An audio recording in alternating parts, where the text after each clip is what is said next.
In a tournament where we are hopeful and expecting the first ever 500-run innings, Pakistan have decided to come and bring us right back to reality. 105 all out. What a shocking performance. Welcome to our cricket podcast, Cricket with Intent. And right now we're going to review the tournament so far, which obviously includes the first game, England versus South Africa, and of course today's diabolical match between Pakistan and the West Indies. So HV, let's talk about England versus South Africa first. What were your overall thoughts of the game? Well, look. Everywhere, all I'm hearing is how great England are. They are pretty good. But to me, I felt South Africa with the bat. To me, they did not perform to expectations. I mean, a lot of things happened that I think will not happen in the future. Like Amla getting a concussion.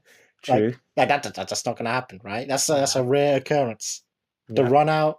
I mean, a set batsman. Hey, you can't say South Africa and run out in a World Cup tournament in the same sentence. Come on now. Bad memories. Come on. That is true.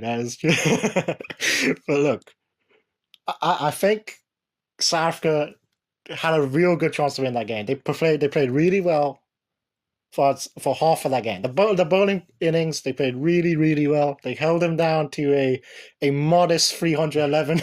But that just shows how good England have been, where 311 is now considered a pretty below par performance by their standards. I mean, against Pakistan in the series before the tournament, they were making 340 like it was normal. So yeah, I think it shows how strong they are in their batting lineup. And in home conditions where England now is the flat pitch capital of the world right now, it seems how times have changed. I honestly think England are deservedly the favourites to win the tournament. It may not be the flat pitch right now. It may not be the flat pitch. Look at the way Pakistan played. I'm not sure. Pakistan or Pakistan. We'll get into that. I'm not sure.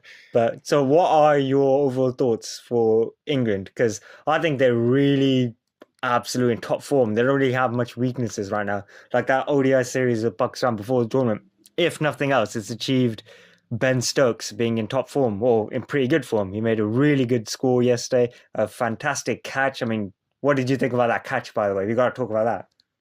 You know, he misjudged it.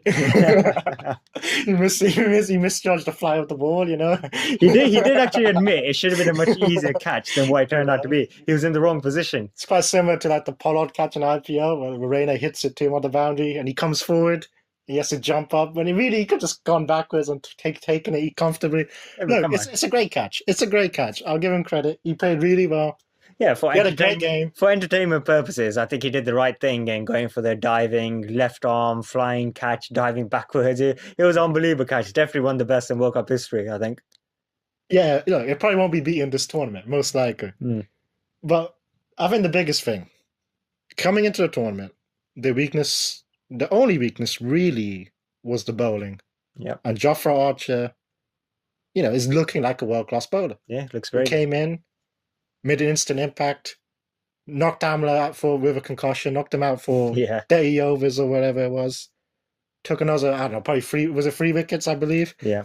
The guy looks like the truth. Yeah, it's amazing how the IPL has really sort of brought the spotlight on him, because before the season's IPL, I don't think many people would have seen Archer as a really top-class bowler, whereas, I mean, it just shows the impact of tournaments like that, where they could do and learn and experience pressure situations, especially limited death overs bowling, and actually apply it to the 50-over game, which is why I overall do think IPL has made such a big impact on the international cricket. It's definitely helped English cricket. Yeah. I'll say that. Yeah. It's definitely helped English. I'm not sure how much it's helped Indian cricket. Well, that's a different argument. But it's really helped English cricket. Was it about 3 years ago where Strauss allowed them all to play? Yeah. After years of resisting by the ECB. Yeah, and it's probably no coincidence that England since then have propelled themselves so much as this crazy batting lineup, because they literally play the 50-over game like it's a 20-over game where it's just attack. It doesn't matter that much about average, and if you fail sometimes, it's more useful for you to make 35 runs of 20 balls than 35 runs of 50 balls, where, don't worry about playing yourself fair and just make quick-fire runs, and if you go off, you go off. Like even in this match here where they made 311, like no one made a century. It was just 3 or 4 guys who made 50s, but they made them quickly, and even though they actually played by their standards below par, they still made, over 300. Yeah, that's the craziest thing. If you were watching the game, you'd be thinking, like, oh, they probably got bowled out for 250 or something. Yeah. But then I think 311. Yeah. Because South Africa kept taking wickets all the time. Yeah. Yeah. England's run flow just never stops. Just never stops. Yeah, the batting lineup's so deep. I mean, they've probably got what? Bat all the way down to 7 or 8? No, what are you talking about? They were up to like 11. Adil Rashid bats 11. That's a good point, That's actually. My crazy. bad. Yeah. Adil Rashid, I forget, is capable of making quick 20 runs if needed. Adil Rashid would bat number 8 for like India. Yeah, and there were one weakness, and it's harsh to even call it a weakness, but their batsmen are also all-out attack. That they're the best flat track bullies in the world by a considerable margin. If there's a flat pitch, I would want no other team apart from England to bat for me because I know they're going to make 340, 350, maybe more. But in a really tricky swinging pitch where the ball's really doing much, where people need to really settle in there and fight for their make sure they don't get out. I'm not so sure about England. They're the sort of team, and we've seen it happen, where they can't get skilled out because all their batsmen are attack, attack, attack. Who's their defensive guy? I mean, Root. Yeah, I was going to say, arguably is Root. But that just tells you anyway, because he's not really that sort of defensive guy. I mean, he's quite attacking. Root and probably Morgan, crazy as it sounds, because Morgan was like the one, when they had all those test players in the one-day team, he was like the limited overs guy. He was the expansive guy. And now he's like the solid batsman at number 4 for them. It's kind of crazy. It's amazing how he's revolutionized his career. So what are your predictions for England? Do you think they're going to win the World Cup? Listen, they got a world-class bowler. World-class bowler. And they got a very good spinner, Al Rashid, and they've got about 5 Aussie bowlers on top of those two. They bat up to number 11. They got openers that can strike the ball at 150 strike rate, it seems. And they're consistent, it seems like. So I should say they're going to win the World Cup, right? They're at home as well. Yeah. But I don't think they will. I don't think they will. just a gut instinct. Things are going too well for them, you think? I just think they seem to have a catastrophic performance in them once every, let's say, few games. I just think it's going to come at the worst time. That's my feeling. It's a gut feeling that I have. Also, I believe this as well. Bowlers are showing up this tournament. Yeah. I think we're going to see bowlers make a slight revival in this tournament. I went into this tournament thinking 400 plus, like it's going to happen like 10 times. Yep. Just upwards of that. Still might. We'll see. It could happen, but I'm starting to look at this. I'm starting to think, okay, we just saw what West Indies did. Yeah. South Africa bowled well. Yeah. England's bowling lab looks pretty good. Yeah. We don't know about Pakistan. It's hard to tell. To me, I think it's going to end up looking like a kind of normal World Cup. Yeah. The thing I will say, you're so right. Like they are capable of a really bad performance every once in a while. But I think the tournament structure really favors them because it's a long group stage, 9 games. So let's say they do a bad game within every 10. That they're gonna have one bad game in the group stage, which won't matter because I think we know they're gonna comfortably make the group, probably come top. Then what is it? A semi-final and a final. So they just need to make sure they don't have a bad performance in those 2 knockout games. I just got this feeling it's going to come in those 2 most important games. One of them, if it was the semi or the final, could do. It will happen. I don't know why I think that. I just feel it. I just for some reason I can't wrap my head around the fact England should win the World Cup. You've seen too many years of pain when it comes to England. I just can't wrap my head around. I'm going to predict. I think England are going to win the World Cup. Like I actually think that they've done so many years of hard work now, where they're playing fearless cricket. The batting lineup is so deep, where I think them making sub 300 is going to be very rare. So yeah, I actually think England are going to win. But what about their opponents, South Africa? What were your thoughts on them? Well, because like you said, they sort of played well, but then they got beaten pretty comfortably. I think they played well. I think they exceeded expectations with the ball. That's the funny thing. For the first time in a long time, no one's really expecting much of South Africa. If South Africa don't make the semi-finals, no one's really going to say, "Wow, they're really underachieved." Yeah, I was thinking going to a tournament like, oh, this could actually help them. There's no pressure. You have the choker label, but you can't really choke now if no one really expects you to win. they're probably what? They're maybe fifth best. They're probably the fifth best team in this tournament at best, I think. Yeah, definitely at best. Because let's say who are the best teams? England, India, Australia, And New Zealand. New Zealand. To me, that's the top four. Four. Yeah, I would agree with that. And then even beyond that, it's pretty competitive. I know West Indies qualified for the tournament, but I think there's such a power batting lineup, which we'll obviously talk about. They only qualify for the tournament because the main players, the veteran Yeah, guys, that's a didn't good play point. the series, so they end up finishing ninth, and That's a they have good to point. qualify. Good point. To me, this is we're gonna. I don't want to talk Yeah. about West Indies now. We'll talk about them later. Yeah, but- South Africa. So, what do you think their strengths are? Do you think their batting's good enough in a tournament where we're expecting, as we talked about earlier, like big scores? Is their batting lineup good enough without, of course, the key man, the big man, De Villiers? It's about the openers to me. Mm. To me, Amler and de Kock. I mean that's their batting lineup. Yeah, Those two have to basically be, you know, they have to do what like the Sri Lanka openers did in 2011, where Dilshan and Taranga just like true. carried the batting order. Yeah, To me, it has to be like that. They just have to bat out of their skin, and they're gonna have to do it all because the other people. Duplessis is good. Markram, I'm not sure about Markram. Yeah. Van Dussin player number 5. I saw him play against Pakistan earlier. He looked okay, Yeah. and he got to start here, so maybe he'd be all right. But he's not a proven player. Yeah. And then there's some all rounders after that, really. So to me, yeah. I'm not convinced. Really, they're missing De Villiers. Oh, for sure. That's really what it is. I was They're going to say they lack the killer big firepower down the order, don't you think? Because De Kock's very good. Like even yesterday, he played really well. It was like a runner ball 60, wasn't it? And problem with Amler is he's not as good as what he used to be. Like at the peak of his powers, he was comfortably averaging above 50, strike rate above 100 as well a lot of the time. Like people really forget, like they look at Amler as this sort of stroke player, and he is, but it was like he's a bit slower, but he bats really quickly in ODI cricket at the peak of his powers. But in recent couple of years, It's he's funny not been up how to it. in recent times stats for ODI batsmen are going up, Yeah, and yet he went to his lead. He went downward. He Yeah. regressed Mm. at that moment. Mm. Because beforehand, for years, there was the whole fastest to 3,000 runs, Yeah. and Amler would be just ahead of Kohli, right? yeah. And it would just keep being like that. I don't know how many runs he's on now, but I feel like he got to at least like 6,000 Yeah, runs, and he was ahead. He was still ahead of Kohli, and Yeah. we were talking like, is this guy going to retire as like one of the greatest one-day batsmen of all Yeah. time? That no one talks Yeah, about. like he would be like in the greatest ODI 11s, Yeah, and I'm not gonna say he's done, but it's looking that way. yeah. He doesn't. It doesn't seem like he's got much Yeah, I time mean, left. even his test form recently, he's averaging in 30s right now. Last Yeah. couple of years, Yeah, I think he's coming with. I think he looked okay in the warm-up games. Yeah. And he got banged in the head by Archer, and he went off. So it's hard to really. yeah. tell. That'll be interesting if he's out for a couple of games, like especially if Yeah. it's a proper concussion. It's a massive blow for South Africa. So, do you think they're going to make the top 4?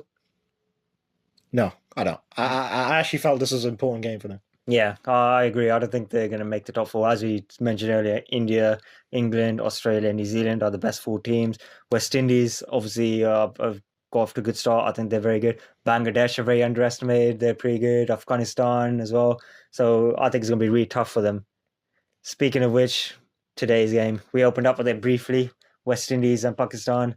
What on earth happened? This is, like I said, a tournament where we actually think, not even like hopeful or crazy dreams, we actually think someone's probably going to make 500 and 105 for Pakistan.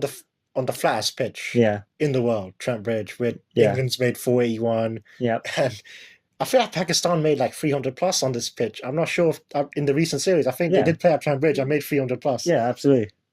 And coming into this tournament, everyone's been saying Pakistan's batting lineup, that top 3. Oh, Yeah. it's so good. Imam ul Haq, Fakhar Zaman, Babar Azam. I was going to say, for the first time in a long time, Pakistan's batting lineup was actually rated highly, arguably higher than the bowling lineup. And straight away, first game of the tournament, they let them down miserably. What the hell happened? What was the key to Pakistan? Was it just stupid batting, you think, or excellent bowling, bad conditions in terms of the pitch? I mean, I just couldn't play the short ball. It was Yeah. unbelievable. Mm. West Indies were just bowling short every time. Yeah. Over half of the deliveries they bowled was short. Yeah, it was quite extraordinary, wasn't It it? was unbelievable. Have you ever seen anything like that before, where such a short ball strategy in ODI cricket. It's been a long time, if ever, really. I don't see what Pakistan can do in this tournament to like. I mean, how are they gonna win games if they can't play the short ball? I don't. These are proper batsmen getting out to the short ball like in Exactly. pathetic fashion, Yeah. like like just gloving the ball Yeah. and like. Because I don't understand. that's the thing, because other bowling attacks have looked at that, unless they're completely incompetent and seen, against Pakistan, we could just bowl the short ball at them a lot. They can't make runs properly, and they're just going to throw their wickets away. It changes everything. It changes everything for them because coming into tournament, it was okay. Pakistan are going to put runs on the board, and they're going to help their bowlers out. Their bowlers, if the bowlers show up, they could win the World Cup. Now they have a weaker bowling lab coming in, and their batting is now looking. I mean, it's not looking good now. It's not really not. I don't want to overreact. It's only one game, but it really did not look good. It's a massive run rate hit as well because they missed out 30 plus overs or something. It was ridiculous how quickly they got bowled out as well. That's how they got to win. They have to win 6 of the next 8 games now. I think they can't go in with a 5-4 record because that will most likely tie. I think with another team, and they'll have the worst net run rate, and they most likely unless they thrash a team. Which you never know, but I don't see. This was a proper thrashing. Yeah. What were your thoughts on West Indies this game? Obviously, they bowled really well. Saw a bit of the batting and good old Chris Gale doing what Chris Gale seems to do suddenly in these last few months, ever since that England series, where he's just saying sixes galore. Another pretty quick 50, although by his standards, it was pretty normal. 50 over cricket's great for him. Yeah. In T20 cricket, he plays these dot balls, and there's you feel the pressure. Yeah. There's this feeling of, okay, he has to hit now. Yeah. And he's either going to get out or he's going to go. In 2020 cricket, when he takes, say, 20 balls to make 10 runs or something, he then has to make 60, 70 off 40 to justify it, because a 50 or 40 is not good enough in 20 over cricket. Whereas in ODI cricket, if he has that slow start and then ends up making 50 or 40, that's pretty good. It's a good score. It's comfortably over 100. So, yeah, I think I agree with you. The pressure on him is not quite as high in ODI cricket. He can actually play himself in properly. A couple months ago, or maybe it was 3 months ago now, they played England in that series. Yeah. And Gale came in and he just smashed everyone and they drew 2 all. But the thing that stood out to me was their bowling. I mean, the spinners are pretty poor. Yeah. But their fast bowlers look very good. Holder has clearly emerged as, to me now, I think he's the best all-rounder in the world. Yep. I would agree. Like he's brilliant. Yeah. And they got O'Shane Thomas. This guy's a tank. He bowls. Yeah. He's not only is he like quick, but he looks like an NBA player or something. Like he's crazy, and he when he comes in, he jumps up in the air, and it looks like he's gonna bowl like 155 kilometers. It may only be like 140. Yeah. But he could just tell. Like, to me, I'd be intimidated as a batsman seeing that guy run at you. And Russell. Yeah. That IPL, holy moly, he went from being someone with talent, a bit of a hitter, to holy moly, he became a megastar in this IPL tournament. To me, they're kind of Englandish right now, because they got batsmen. They can bat up to like 9. Yeah. They got Ashley Nurse coming in at 9 who can hit a ball. Arguably, after England, they probably have the most powerful batting lineup. Oh yeah, they can. We saw it. They can match England at times. Like, it's crazy. They got the power. Yeah. Everyone can hit the ball. Maybe other than Darren Bravo, maybe more of a classical player. Hope is kind of like root, more accumulator. But I mean, he's in great form as well. We saw in the warm-up game when they made over 400 runs, West Indies. It was another example of what we talked about earlier, where you don't need to make big centuries anymore. If you get a number of players who make a bunch of 50s quickly, even if you lose a lot of wickets, you can make massive scores. I think they made 421 after losing quite a few wickets, and it's because everyone who got themselves in played really quickly, made quick fire 50s, and I actually think they're the real dark horses for the tournament. I mean, this is a big win, so their net run, we talk about Pakistan's net run rate going down, they just went big, West Indies, in terms of their net run rate. So if they do end up on a 5-4 record and it's close for 4th place, they're most likely to proceed at this point. Again, only 1 game. But I think they're the real dark horses for this tournament. Yeah, the dark horses based on their form, right? Like when you look at their form, they're winning less games than Sri Lanka. Like Yeah. last 3 years, their Yeah. percentage is worse than Sri Lanka, who But- are easily the worst team in this tournament. Yeah, and as you mentioned anyway, that's because a lot of their veteran players weren't Yeah. around. But like you see that lineup on Yeah. paper, and you see what they can do. Yeah, 4 or 5 power hitters in terms of batsmen, a couple of really good Yeah, bowlers. they're almost not dark horses. Like Yeah. when you look at it, you're like, this team can Yeah. beat any team, and it's not like, oh, they can lose to like Afghanistan. People keep saying this. Oh, you don't know what you're gonna get. I'm like, I think we know. I think we do. These guys are really good. Yeah. This isn't like, A oh, fluke, yeah, like they got some guys who are just gonna like hit out or whatever. Yeah. Like these are really good players. Yeah, and Gale's been ridiculously consistent. It's like 5 50s in a row, and Yeah. that includes a couple of centuries as well. Obviously, the series against England, he was prolific, and he started off well here. I mean, they can. I'd almost say they're the second best team in this tournament. Hmm? I'd almost say Not it. a bad shot. I mean, I know Indian fans will probably be going angry now. Like, hey, what are you talking about? nah, I think Indian fans they know. Yeah. They know. They know. But So, what are your overall thoughts and prospects on Pakistan? Firstly, then, what do you think? What are their strengths and weaknesses? Like, it looked like the batting order was supposed to be the top order, and it looked like their bowling wasn't going to be that strong. But today, I thought Mohammad Ami actually bowled pretty well. yeah, but you wouldn't know he bowled well. Like a lot of people have been slagging him off. You know. Yeah, which is weird, but I mean, forget about blaming the batsman who made 105. Blame Amir, who got 3 wickets, was it? Yeah, 3 wickets. Yeah, the only 3 wickets, in fact. And he went for less than like what? He went about 5 and over. Yeah, which in this day and age is incredible. So, Pakistan, do you think they're going to make the semi-final or really make any impact in this game, Well, in this tournament? well, they are the enigma. Yeah, It's not West Indies, it's them. They Yeah. are the team. Like I think they've set themselves up to do one of their runs. 1992 World Cup style. Or even like the Champions Trophy. That's true. They lost the first game to India in the Champions Trophy. Yeah. They got thrashed in 92 first game. Yeah. To me, I mean, it's not looking good. Yeah. But I can't rule them out. Yeah. I can't rule them out. Yeah. I just can't do it. Mm. I mean, maybe West Indies are just like so good. Maybe that's the thing. Like, maybe their bowlers are just perfect, and it was just one of those things. I will say with Pakistan, they have a really tough schedule. They're playing England next Sunday, and they're going to play Australia in their first 4 games. Yeah, So they could be 1 out of 4 games in the first 4, and then there's a certain game against India that comes straight after that. And let's talk about it. That's the main thing that maybe Pakistan fans will care about more. Yeah. If you said to a Pakistan fan, "You're not going to make the semi-finals, but you're finally going to be India in the World Cup," would they take it? I think they would. Yeah, they would for a I second. think they would just to like get rid of Get that monkey off their yeah, back. exactly. Just get that record is gone now. Yeah. I honestly think they would. I really do. Especially after this game, because their heads must already be dropping, thinking, "Oh, we're not going to win this tournament. We're not going to do that great." Mm. Yeah, and that's a big game for them, I think, and for India, obviously. So yeah, I wouldn't rule out Pakistan. I wouldn't rule them out. I wouldn't rule them out. I still believe they got some good players out there. Mohammad Amir's looking good. Yeah. We didn't get to see much of the spin. We didn't get to see the spinners. We Yeah, didn't get to that's see true. the spinners. I'm going to put my head out there and actually say I think Pakistan are really going to struggle. I think they'll maybe get 3 wins. I think they're going to do really poor. 3, maybe 4 wins out of their, 9 games? Because I think, obviously, West Indies will beat them. I think England will beat them. I think Australia will beat them. I think New Zealand will beat them. Although, actually, Pakistan have a good record against New Zealand in tournaments. Like, for whatever reason, New Zealand always have problems against them. But I think they'll definitely lose those 4 or 5 games against the top. I deliberately didn't mention India there because you just never know. I think India obviously are a much better team than them. But for God's sake, the law of averages, at some point you think Pakistan are going to be India. I obviously hope not, being obviously Indian. But yeah, it'll be interesting.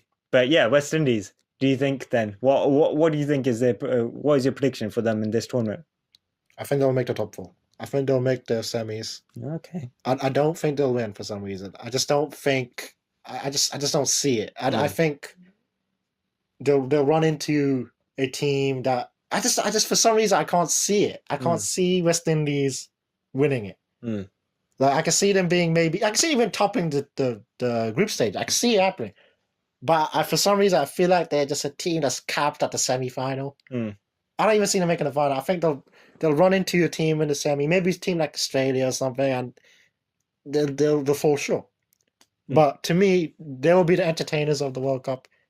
They will play the best cricket in this World Cup. Mm. They may not win, Mm. but they'll be a fun team to watch. Yeah, it's pretty fair. So it's been interesting then. So 2 games have gone by this tournament, and this tournament format is supposed to be supposed to encourage really competitive games and competitive play, and yet we've had 2 pretty comprehensive wins comfortably. Do you think this new tournament format is actually going to work? That it'll be a much more competitive tournament and a good tournament overall compared to previous years? I'm really glad you asked this. I'm really glad that you mentioned this because I think the whole 10-team thing, it's ludicrous. It's ludicrous. Every other sport encourages these other growth. Football is like increasing the teams in the World Cup. Rugby is increasing the teams, and yet cricket, because obviously they want more money and they don't want teams to get knocked out, and it's for obvious reasons. Everyone knows what it's about. They're getting rid of all these associate nations who are playing really good cricket. The qualifiers. No Ireland. Yeah, the qualifiers. Scotland. Legitimately, had a bad decision that cost them the World Cup. They were going to beat West Indies in that game, and West Indies may have not made the World Cup. Yeah, if that decision, had gone Scotland's way, and they're not here. They're not on the tour. Scotland beat England last year. Yeah, I mean, it's crazy. It is really strange. I mean, say what you want about Sepp Blatter and that FIFA era and regime, but he set out and did what he wanted to do, which was make money for himself, obviously, but also, of course, to encourage and grow the sport in other continents of the world. And that's exactly what happened. Whereas with cricket, for whatever reason, it's like they keep it as an exclusive club. Oh, this is us. We're the privileged ones. And yeah, I think it is a case of they think about their own short-term gains of money for themselves without thinking, if the sport grows more and there's more competitive opponents and more teams to play and more fans around the world, that in turn will also lead to them making more money as well, if that's the driving factor in their decisions making money. Because, if Scotland, if Ireland become legitimate nations, that's 2 more opponents that you'll be able to play and tour. Look at Afghanistan. Look how quickly they've grown. In 10 years, you've gone from, who'd heard of the Afghanistan cricket team 10 years ago? Probably only the very hardcore fans. Now they're actually a pretty competitive cricket team, and they've done it so quickly. And here they are in the World Cup, and they qualified on merit. Like, they're arguably probably 8th best team in the world right now, maybe 7th. Yeah, honestly, it's put a damper on the World Cup for me. Yeah. To me, I look at it as like a extended Champions Trophy. Yeah, it is. It's a Champions Trophy plus Afghanistan, isn't it? Well, yeah. Well, it's Champions Trophy's 8 teams, isn't it? So there's 2 extra teams. West Indies didn't have weren't in the Champions Trophy. Oh, yeah, that's it. There you go. So it's the Champions Trophy plus West Indies and Afghanistan. Yeah, good times. Because this is just face it, this is mostly India's fault. It also I have some feelings towards the Indian cricket team too due to this. I won't lie, there's a bit of me that's like, I want them to lose Afghanistan. I want them to lose to some of these teams. That would be amazing. There's almost a bit like I don't say I'm rooting for them to get knocked out in the group stage, but if they did, I want to be like, I want to be upset by it. I want to be upset. I'd be like, I would love Afghanistan being one of the true established, elites of world cricket. So that, for me, is the big 3 of England, Australia, India. I would really enjoy FG if Afghanistan beat one of them, or obviously even more, because I think that would be great for cricket, just to stick it to them a little bit, like, hey, you guys don't own the sport. Even though, sure, they make most of the money and are the biggest contributors to the sport, but for God's sake, you're going to encourage a lot more play. But yeah, I still think it's been a decent start to the tournament. Do you think it's been a decent start overall?